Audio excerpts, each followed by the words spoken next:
Hi Gemini, this is Jeff. Welcome po sa ating channel.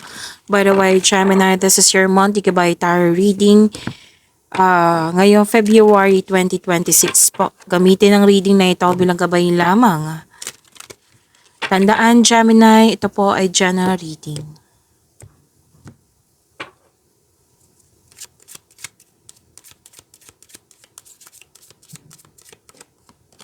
Angel number 1111.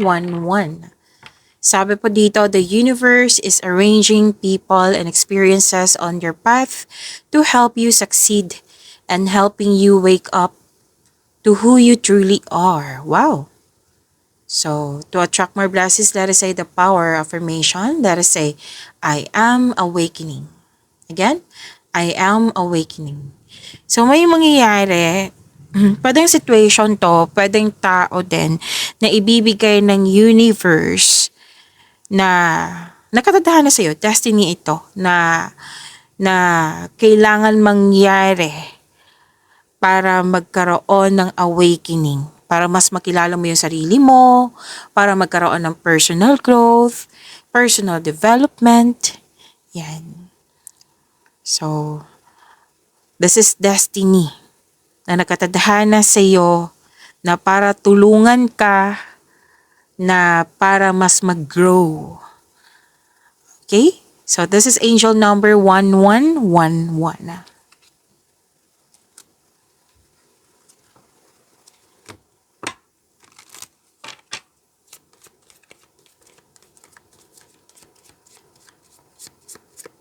Another message for Gemini.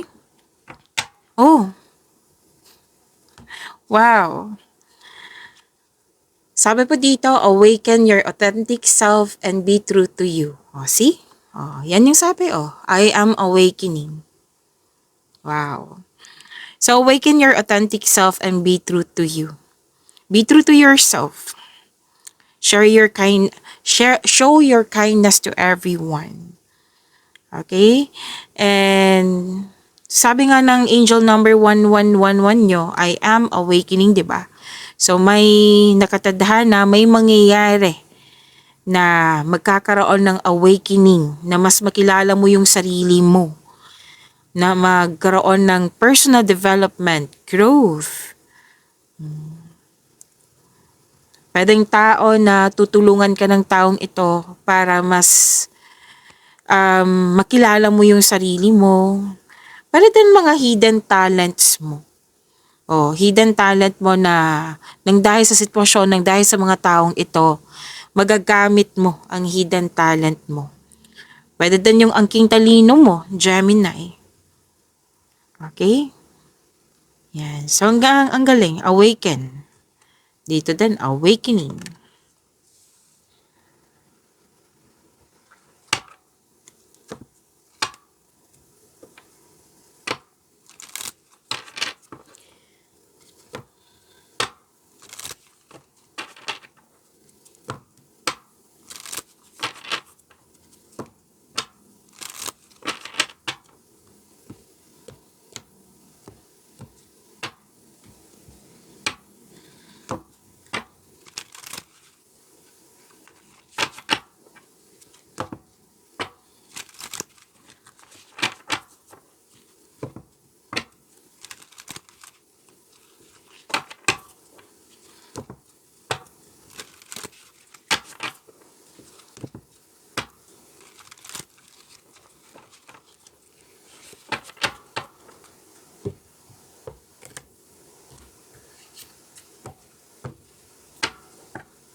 Maraming salamat po sa mga hindi nag-skip ng ads.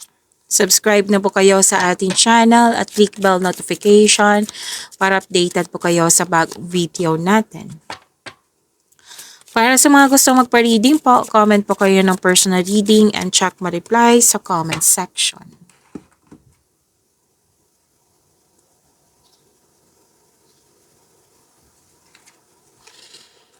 Okay, 4 pala to. So this is new beginning. New beginning, May transformation na magaganap. May ending with new beginning. May nakita ako dito, Gemini, na umiiwas ka na sa mga toxicity, yung mga taong hindi naniniwala sa'yo. Tumiwalag, may nakita kong tumiwalag, umiiwas, or separation. May sitwasyon na nahirapan ka, pero natuwa ako sa nakita ko kasi tinulungan mo yung sarili mo.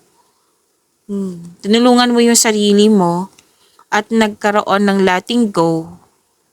At dyan na nagkaroon ng transformation, ending with new beginning.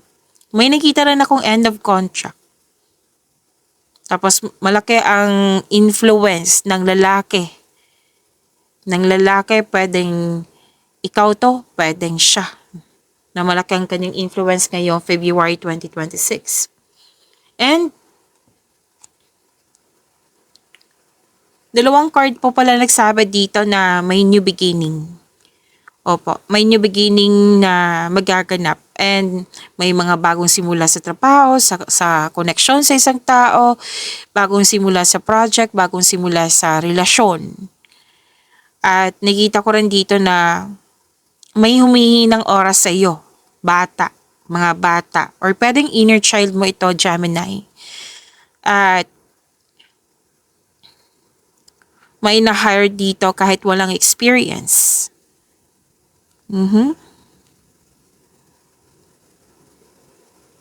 Okay.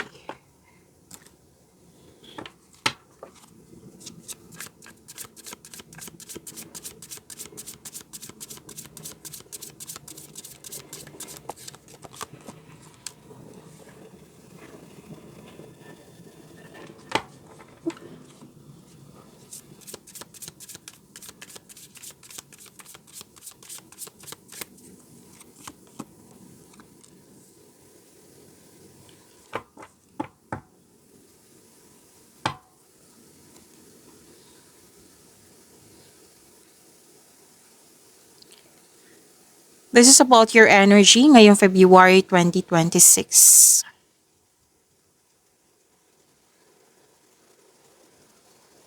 So please expect, Gemini, na ngayong February 2026 marami kayong ginagawa. Transition andito din. Oo. May mabilisang paggawa ng desisyon. Darating na yung inaantay mong mensahe. May parating na blessings na magbibigay saya sa iyo. Maaari din na may travel pong magaganap po or isang bagong tao na darating sa iyong buhay.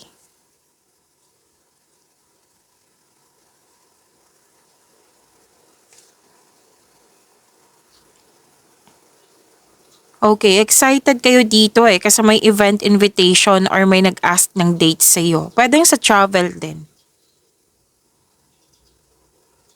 Isa o maraming alok o idea ang darating sa iyo. So, nakikita ko sa inyo, Gemini, most of you, yung energy nyo, nasa mga ginagawa nyo. Busy. Excited. May new opportunities po. Financial stability din. Wow, nagkaroon ng abundance sa kaperahan mo. February 2026. Claim nyo po, Gemini, ang ganda nito. Deserve nyo to.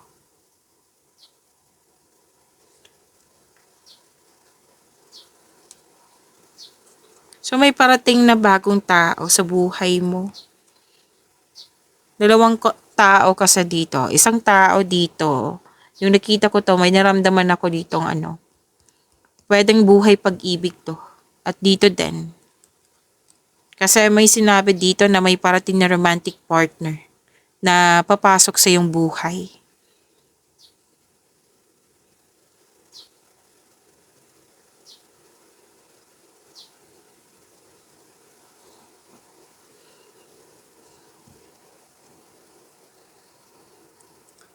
Makaka-receive ka din ng wisdom message, divine inspiration, enlightenment, hard work nakikita ko dito. Kung sa astrology to, ginagamit mo yung talino mo hard work din at nagbigay ka ng mahabang pasensya.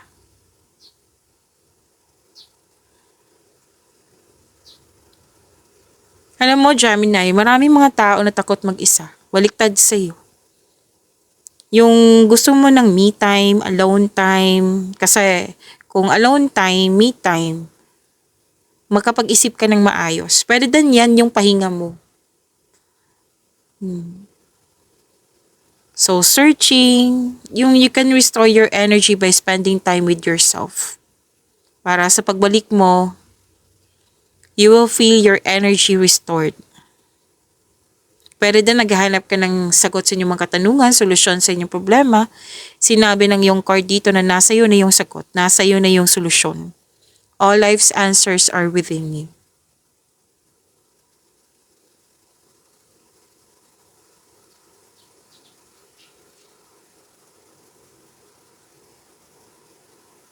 You need time alone, parang perfect time sa iyo na maglaan ng oras sa sarili. Gusto mo ng space. Ito rin yung nakita ko kanina dito na gusto mo ng space. Diba, may umiwas, alone time, at dito din.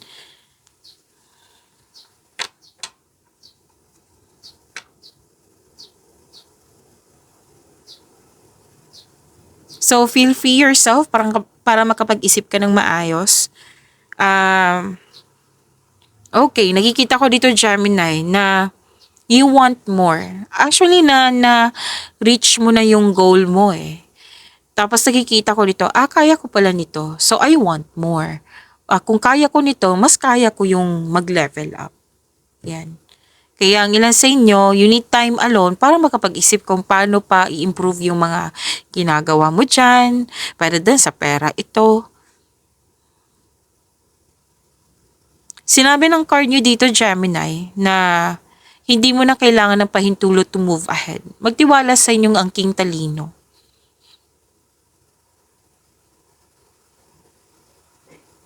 Mas gusto mo nga magtrabaho mag-isa rather than in collaboration.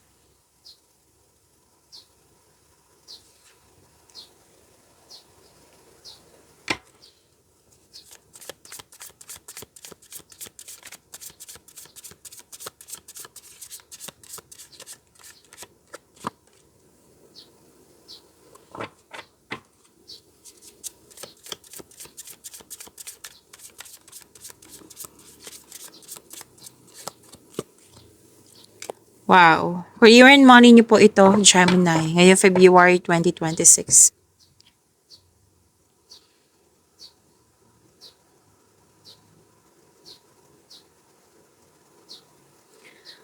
Makaka-receive po kayo ng malaking pera. So, another card din naman nagsabi dito na makaka-receive ka ng malaking pera. Ang ganda. Claim niyo po. Pwedeng unexpected job opportunity.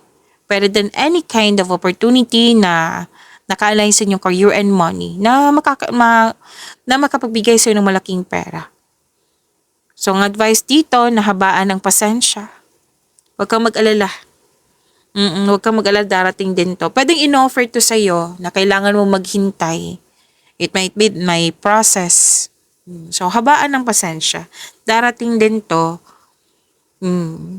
At marireceive mo ito. Ma-receive mo ito ngayong February 2026. Malaking pera to ha. Pwede din opportunity ha na makapagbigay sa ng malaking pera. And this is resulta to kasi naka-receive ka na.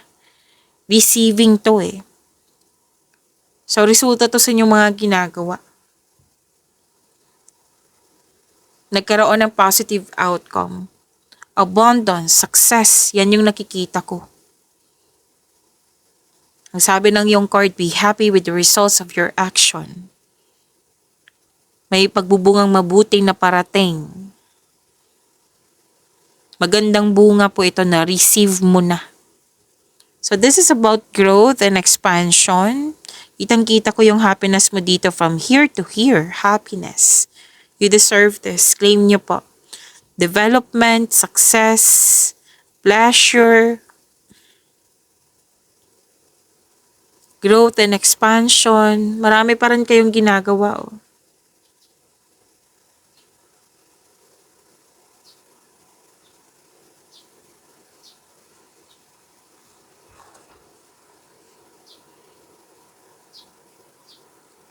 May importanteng desisyon at naging honest ka sa iyong sarili. At sinabi ng card dito na magaling ka sa mga ginagawa mo, magaling ka na leader. Yung masusunod talaga yung desisyon mo, ideas mo, plano mo. Malakas din yung intuition mo. Another message na naman, different card siya, na magtiwala ka sa iyong boses. Makinig sa iyong intuition kung pwede po.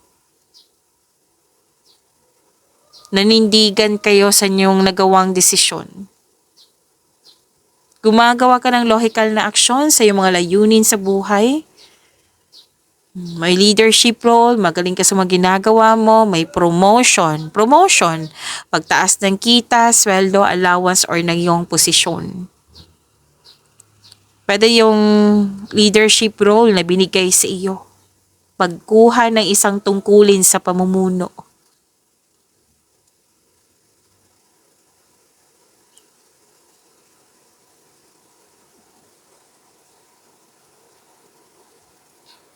Ginagalang ka, kinikilala ka, kasi marami ka ng magandang kontribusyon dyan.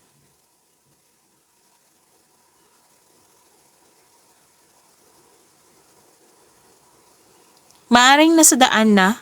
Okay, kung may legal concern kayo, makaka-receive kayo ng magandang balita. Mas lumawak yung ambisyon mo sa buhay. Matalino kayo, patas o etikal, mapag-isip. Most likely, boss talaga ang nakikita ko sa inyo dito.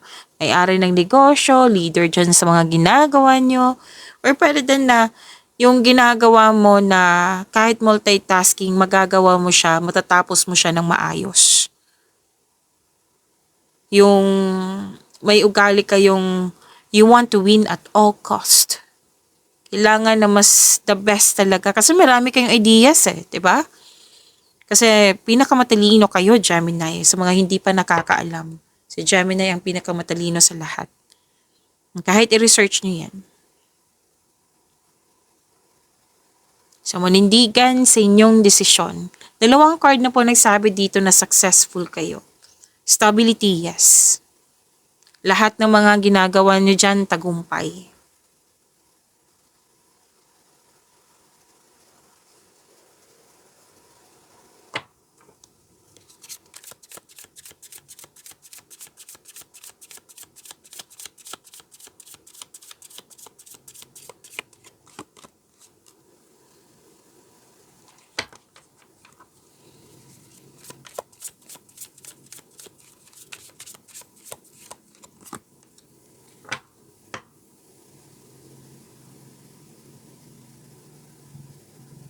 Huwag niyong kalimutan na mag-subscribe sa channel natin at i-click yung bell notification para updated po kayo sa reading natin.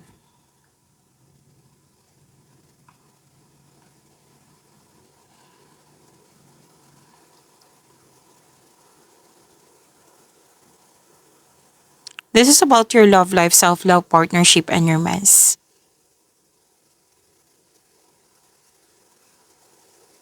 Okay. Sa mga single, may nakita ako ditong attraction. Attraction,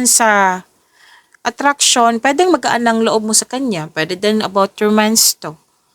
Na attraction sa estudyante na tinuturuan mo. Or teacher na, or isang tao na marami kang natutunan sa kanya. Pwedeng magaan ang loob mo ha sa kanya, or di kaya about romance, nagustuhan mo na talaga. Pwede din ikaw po ito, Gemini, na maraming humahanga sa iyo. Kasi marami silang natutunan sa iyo.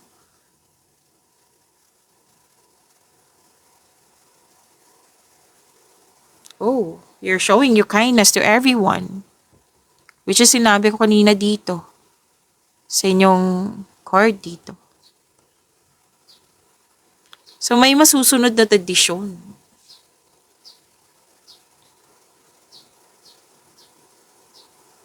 Sa mga relasyon sa buhay mag-asawa, may pamamanihikan na magaganap o kasal. Or di kaya any kind of tradition ng Pinoy.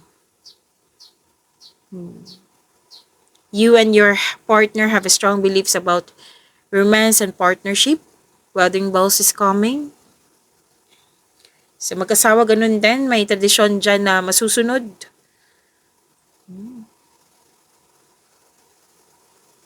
Pwedeng a-attend kayo ng grupo ng tao. Nag-a-attend. Nag-attend kayo ng special event na may grupo ng tao. Yan, tinama ko.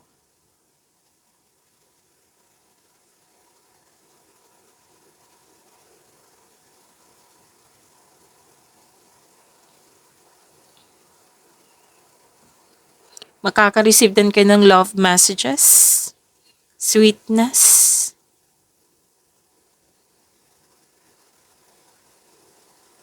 Andito din Andito din po. Gemini na anong tawag nito? May nagpaparamdam or kayo ang nagpaparamdam sa isang tao. Kasi nga, may nakita ko kanina pa na nagustuhan. Nagustuhan mo or nagustuhan ka. Pero then, enjoy na enjoy ka sa mga ginagawa mong bagong passion. Andito pa rin yung mag-ask ng date sa'yo, magkaroon ng outing. Sa lahat to ha, single ka man, marelasyon sa buhay mag-asawa. Nagkaroon ka din ng time sa inner child mo.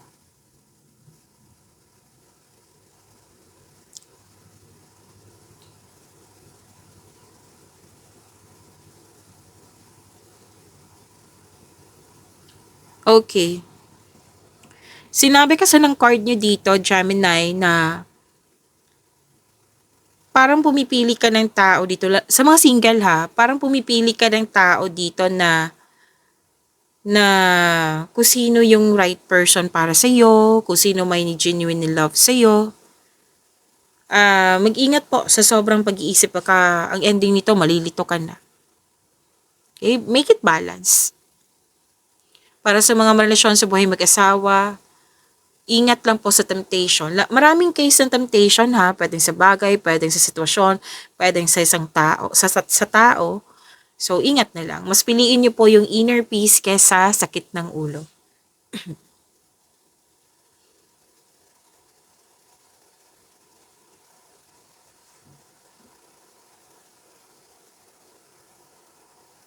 Okay, may advice ang card nyo dito na iparamdam mo sa kanya, lalo na sa mga may relasyon sa buhay mag-asawa, iparamdam mo sa kanya na may malasakit ka at supportive ka sa inyong relasyon.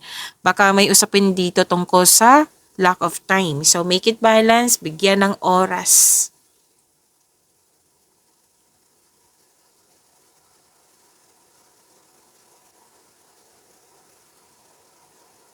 So, yan po. Pag-imani niyo po yung blessings na binigay sa inyo, Gemini. See you tomorrow. Maraming salamat po.